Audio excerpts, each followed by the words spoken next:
श्री जिन गुण संपत्ति व्रतबंधु आदि जिनेन्द्र पद मन वच शीस नभाए। जिन गुण संपत्ति व्रत कथा कहूँ भव सुखदाय। घाती खंडदीप के पूर्व मेरु संबंधी अपार विदेह क्षेत्र में गांधिल देश और पाटिल पुत्र नाम का नगर है। वहाँ नागदत्त नाम का एक सेठ और उसकी सुमति नाम की सेठानी रहती थी। सो निर्धन होने के कारण अनंत पीड़ित रहते और वन में लकड़ी लाकर बेचते थे, इस प्रकार उदर पूर्ति करते थे। एक दिन वह सुमति सेठानी भूख प्यास की वेदना से व्याकुल होकर एक वृक्ष के नीचे थक कर बैठी थी कि उतने में क्या देखती है कि बहुत से नर नारी अष्ट प्रकार की पूजन की द्रव्य लिए हुए बड़े उत्साह हर्ष सहित कहीं जा रहे हैं। तब सुमति ने आश्चर्य से उन आगंतुकों से पूछा, क्यों भाई आप लोग कहाँ जा रहे हो और किसका उत्सव है?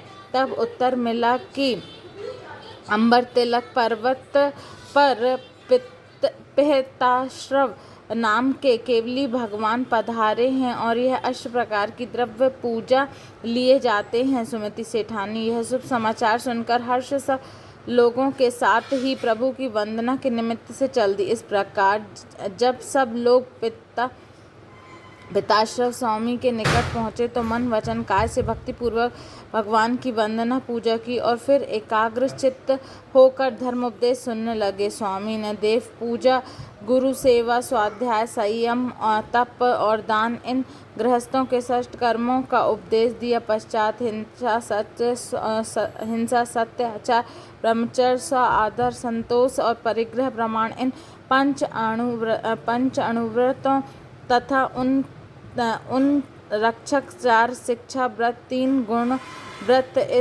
इन 7 शीलों को ऐसे 12 व्रत का उपदेश दिया और सबसे प्रथम कर्तव्य, सम्यक दर्शन और स्वरूप समझाया।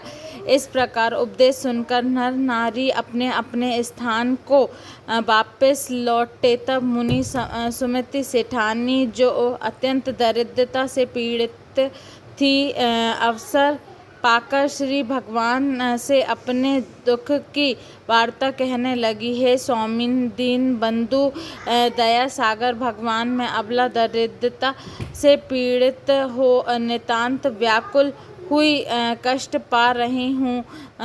कौन कारण से संपत्ति मुझसे दूर रहती है और वह कैसे मुझे मिले जिससे मेरा दुख दूर होकर मेरी प्रवदान पूजा रूप हो।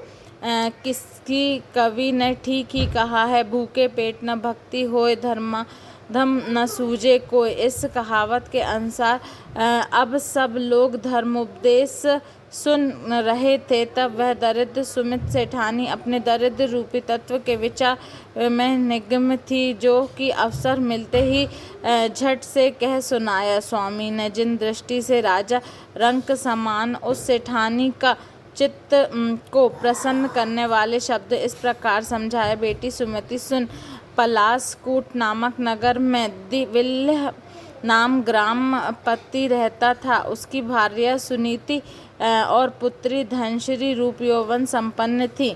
एक समय धनश्री 5-7 सखियों को लेकर वन क्रीड़ा के लिए नगर में उद्यान में गई। वहाँ पर एक वृक्ष के नीचे समाधि गुप्त नाम के मुनिराज ध्यान कर रहे थे।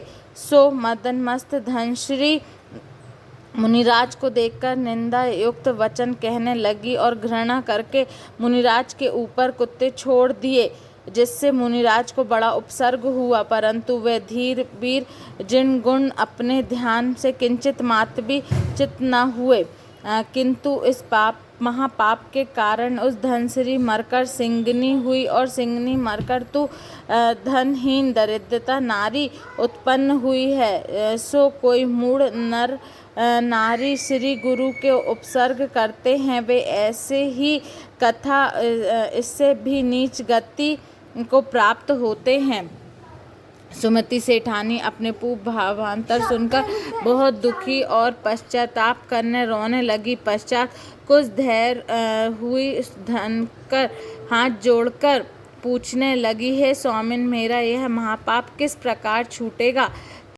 विदेचेत संबंधी पुष्पकलावती देश की पंडुकरानी नगरी के यज्ञदत्त चक्रवर्ती लक्ष्मीमती नाम की रानी के गर्भ से श्रीमती नाम की पुत्री हुई। सो ब्रजंग राजा के साथ ब्याही गई। एक दिन वह संपत्ति वन कीड़ा को गए थे, सो वहाँ सर्प सरोवर के तट पर आए हुए चरण मुनि को आहार दान दिया और मुनि दान के प्रभाव से यह दंपत्ति भोग भूमि में उत्पन्न हुए। फिर वहाँ से चयकर के श्रीमती के जीव ने जम्बूद्वीप में अवतार लेकर आरिका से व्रत धारण किए और संन्यास मरण कर स्त्री लिंग छेद कर दूसरे स्वर्ग में देव हुआ।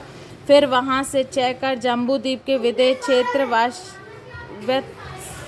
कालकवती देश की सुषिमा नगरी के सुबुद्धि नाम के राजा के मनोरमा रानी के केशव नाम के पुत्र हुआ। सो उनसे बहुत काल तक अपने पिता द्वारा प्रदत्त राज्य सुख न्याय नीति पूर्वक भोगे। पश्चात कारण ध्याय वैराग्य को प्राप्त हुआ और श्री मंदर स्वामी के निकट जिन दीक्षा धारण करके दुर्जर तपचरण किया, सो तप के प्रभाव से संन्यास मरण कर 16वें स्वर्ग में देव हुआ। वहाँ से 22 सागर की आयु सुख से पूर्ण करके चला तो जम्बूद्वीप के विदेह क्षेत्र के पुष्कलावती देश की पुंडरीकिनी नगरी में कुबेर दत्त सेठ के अनंतमती सेठानी के धनदेव नाम का पुत्र चक्रवर्ती भंडारी हुआ। एक दिन वह धनदेव चक्रवर्ती के साथ मुनिराज की वंदना को गया। स्वामी का उपदेश सुनकर उसने वैराग्य को प्राप्त होकर जिन दीक्षा धारण की और तप करके संन्यास स्मरण कर सर्वथा सिद्धि में अहिमेंद्र हुआ। फिर वहाँ से चयकर भरत क्षेत्र में कुरु जंगल देश की हस्तिनापुर नगरी में